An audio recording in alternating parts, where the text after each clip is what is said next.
Let me tell you about a society which had bigger masjids than you had, which had bigger scholars than you had, which had bigger darulums than you had. This was Muslim Spain. It had far bigger masjids than you had. Qurtuba, in the height of its flowering, had over 600 masjids. And recently, a couple of years, 19 of us from this masjid went to Qurtuba, where there were 600 masjids. We found one, and that was closed.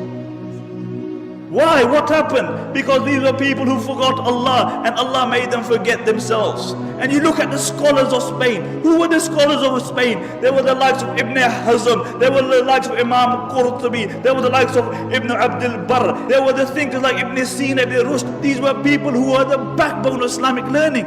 There were no greater scholars than these in the history of Islam. And Andulus, Spain, was built on the model of Medina.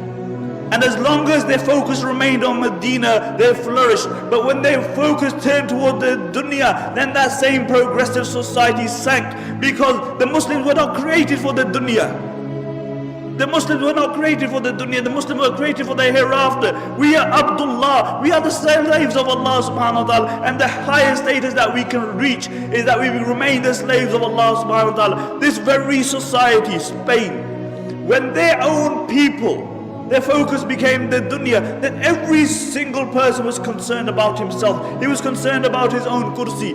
And the narrations mention that the rulers of Spain, what they would do, that the Muslims would actually make treaties with the Christians, and they would fight against their own Muslims.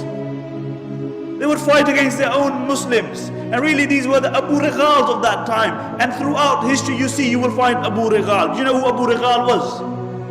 Do you know who Abu Righal was? Abu Righal was a man who lived in Taif. And when Abraha, the Yemeni Christian governor, came to destroy the Kaaba, Abu Righal told him, look, I'll show you where the Kaaba is as long as you give me a few pounds. So Abraha agreed.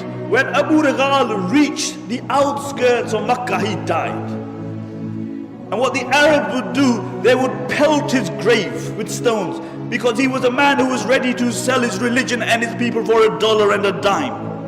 And until today, the Arabs say, if they see a person of a deceptive nature, they say, oh, Abu Righal. He's Abu Righal. And these were the Abu Righals of that time. And one place after the other fell in Muslim Spain. One place after the other. Until there was only one place left, and that was Granada. And Granada fell 50 years after the rest of Spain.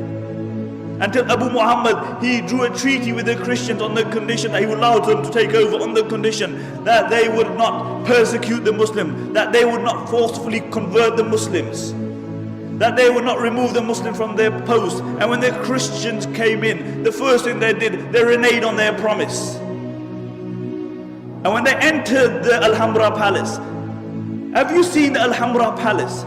Wallahi, when you look at the Alhambra Palace, the eyes marvel at the architecture and artistry. It is an amazing palace, and throughout the palace you will see one word, La Ghaliba illallah, that dominance is only for the sake of Allah. Dominance is only for the sake of Allah. Where are those people who wrote La Ghaliba illallah? Where are those people? See, La Ghaliba, the engraving remained on the walls, but the reality of it was removed from their hearts. And the reality is that the Alhambra Palace, to a great degree, encompasses the decline of the Muslim Ummah, whilst the mud hut in which Umar ibn Khattab radiallahu anh lived embodies the spirit of Islam. And really, when these Christians, they walked into the Alhambra, they found the highest place that they could find, and they erected a crucifix there. And when Abu Muhammad saw this, he began to cry.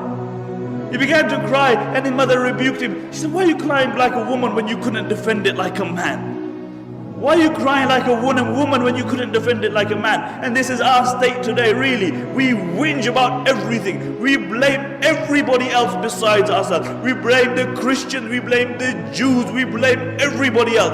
But it's one person we don't blame, it's us. We even blame time. The zamana yesaya. As the Arabic poet says, he said, "Na'ibu zamanana wal aibu fina wa ma li zamanina aibun siwana." He said, we find fault in time, but the reality is that the fault lies within us. And if there was any one fault in time, it is that it has to carry the likes of me and you. That's the only fault with time. لا تكونوا كالذين نسوا الله فأنساهم أنفسهم. Do not be like those who forgot Allah and Allah made them forget themselves.